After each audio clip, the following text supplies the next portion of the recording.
Hello and welcome to your favorite documentary channel. In this episode, we are going to look at some of the world's most notorious serial killers. The first one in this list is Harold Shipman, popularly known as Dr. Death, who killed 218 patients. One of history's deadliest serial killers was a married family man who managed to squeeze in 218 credited murders and as many as 250 while working as a popular British physician. Harold Shipman began his murderous spree in 1972, and it's believed he killed at least 71 patients while working at his first practice, and double that number at a second practice he joined after butting heads with colleagues who found him arrogant, brusque and overconfident. Finally, in 1998, both a local undertaker and another doctor noticed the unusually high number of cremation certificates Shipman had signed off on. They also noticed striking similarities in the recently deceased patients themselves. The majority were elderly women who were found sitting up and fully clothed, not in bed, as would usually be the case with the gravely ill. Despite these clues, this initial investigation was shoddily handled, allowing Shipman to kill 3 more times. Shipman's luck ran out later that year when the daughter of his final victim, lawyer Kathleen Grundy, claimed he'd not only killed her mother, but had also tried to create a new fake will, naming him as her sole beneficiary. Unlike his earlier victims, Grundy had not been cremated, and an autopsy revealed lethally high levels of dimorphine, the drug Shipman used for most of the killings. He was formally charged with 15 murders and was convicted and sentenced to life without parole in 2000. Shipman died in 2004 after committing suicide in his cell. He never admitted to any of the killings. The second serial killer on the list is Belle Gunness, whose notoriety was that she married to kill. The woman, who became known as the Lady Bluebeard, immigrated to America from Norway in 1881, settling in Chicago where she married a fellow Norwegian immigrant. The couple had 4 children, 2 of whom died young, and ran a candy store. By 1900 the store had mysteriously burned down, and Gunness's husband was dead. Although both happened under suspicious circumstances, Gunness was able to collect multiple insurance policy payouts, allowing her to purchase a farm in LaPorte, Indiana. She quickly remarried, and just 8 months later her second husband died. Gunness claimed that he'd received a fatal burn from scalding water and had been hit on the head by a heavy meat grinder. While an inquest was held, no proof of foul play could be produced, leading to another hefty insurance payout. She then began placing newspaper advertisements in search of a third husband, with the requirement that potential suitors had to visit her Indiana farm. Several prospective suitors made the trek, only to disappear forever. Just one made it out alive, after reportedly waking up to see a sinister-looking Gunness standing over him. Nobody knows for certain just how many people Belle Gunness murdered, but it seems she herself met a grisly end. In February 1908, a fire devastated the farm. Amongst the wreckage were the bodies of Gunness's remaining children and the decapitated corpse of a woman. Although officials identified the remains as Gunness's, doubt quickly spread, as the body was much smaller than the tall Heaviside Belle.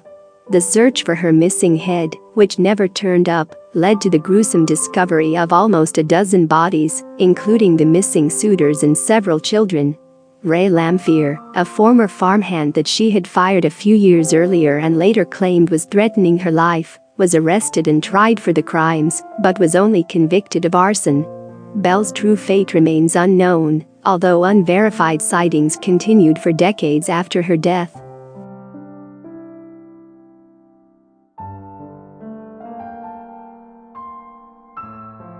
Next on the list is Gein, who became the inspiration behind the movie Psycho.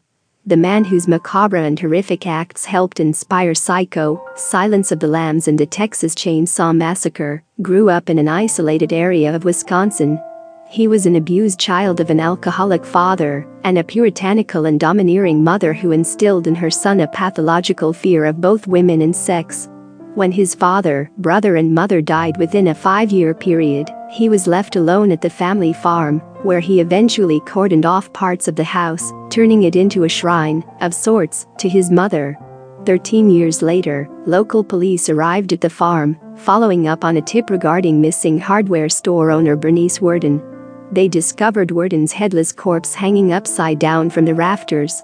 Their search of the property revealed a hall of horrors that included human body parts turned into household items such as chairs and bowls, faces used as wall hangings, and a vest made up of a human torso. Many of these gruesome items were from already dead bodies that Gein had stolen from their graves, but he had murdered one other woman, in addition to Worden. He claimed that he was using the body parts to assemble a new version of his beloved mother. Gein was diagnosed with schizophrenia and declared unfit for trial. A decade later, he was convicted of one of the murders, but was declared insane at the time of the crime. He spent the rest of his life in a mental hospital. Next on the list is John Wayne Gacy, who performed as a clown at children's parties. To most of his suburban Chicago neighbors, John Wayne Gacy was a friendly man who threw popular block parties, volunteered in local Democratic politics, and often performed as a clown at local children's parties. But Gacy, who had already served a stint in prison for sexually assaulting a teenage boy, was hiding a horrific secret right beneath his neighbors' unseeing eyes. In 1978, when a 15-year-old boy who had last been seen with Gacy, whose construction business the teenager was hoping to work for, went missing, police obtained a search warrant for Gacy's house. There they found a class ring and clothing belonging to several young men previously reported missing. In a 4-foot crawl space beneath the house, where a penetrating odor was present, they were shocked to find the decomposing bodies of 29 boys and teenagers that Gacy had raped and murdered. Gacy's ex-wife had complained about the odor for years, but Gacy had chalked it up to moisture-causing mildew. Law enforcement also came under criticism, as the family members of several of the victims had previously pointed to Gacy as a possible suspect. In addition to the bodies found at his house, Gacy admitted to killing several additional men, disposing of their bodies in a nearby lake. His attempts at presenting an insanity defense failed, and he was convicted on 33 counts of murder and executed by lethal injection in 1994. Up next is Jeffrey Dahmer, who actually committed his first murder at 18. Jeffrey Dahmer committed his first murder in 1978, when he was just 18. He would go on killing until his arrest in 1991, after an African-American man escaped his clutches and hailed down police near Milwaukee, Wisconsin.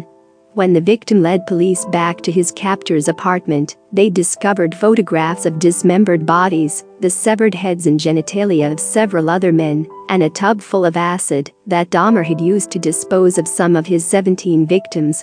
Dahmer had lived a shiftless life, dropping out of college and the army, and living with various family members before being kicked out by his grandmother and settling in the Milwaukee apartment. 3 years before his 1991 arrest and with several murders already under his belt, Dahmer was convicted of drugging and sexually molesting a young teenager. After serving only a year, he was released and continuing his killing binge, which focused almost entirely on young men of color.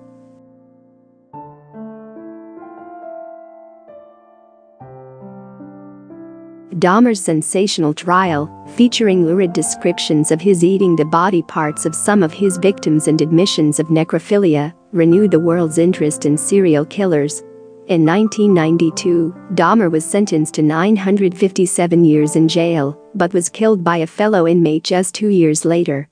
Next on the list is a murderer who is most known for having the first televised murder trial, known as Ted Bundy.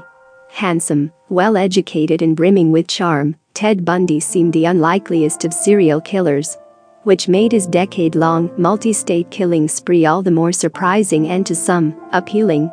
Born to an unwed teenage mother, Bundy never learned his father's identity and was raised believing that his grandmother was actually his mother and his mother actually his sister. Following a difficult adolescence, Bundy graduated from the University of Washington and soon embarked on his murderous spree, killing his first victim in Seattle in 1966.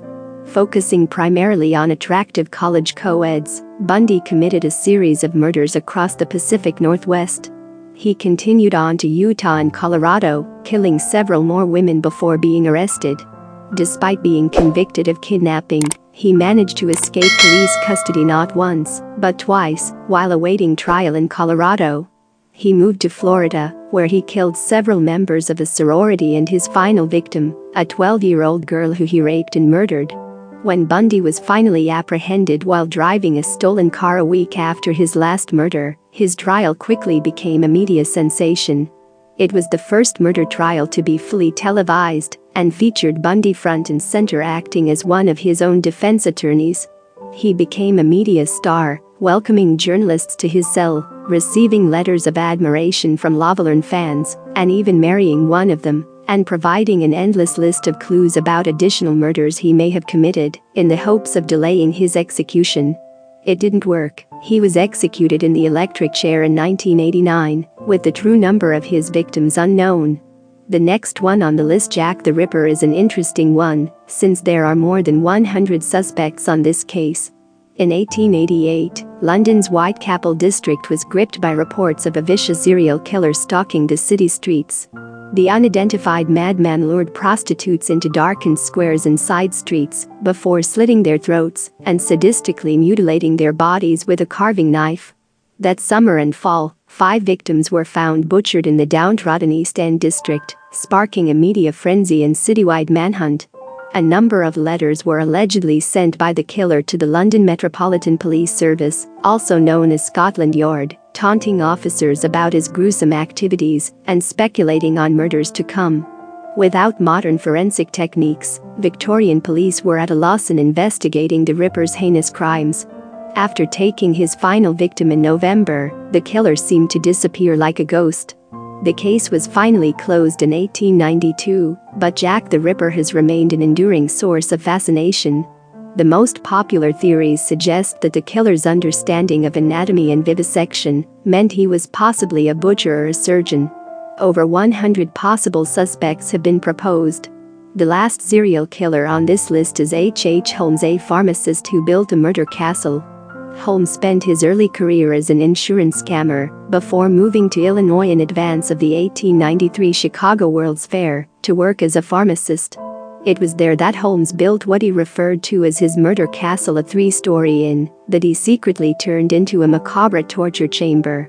Some rooms were equipped with hidden peepholes, gas lines, trapdoors and soundproofed padding, while others featured secret passages, ladders and hallways that led to dead ends.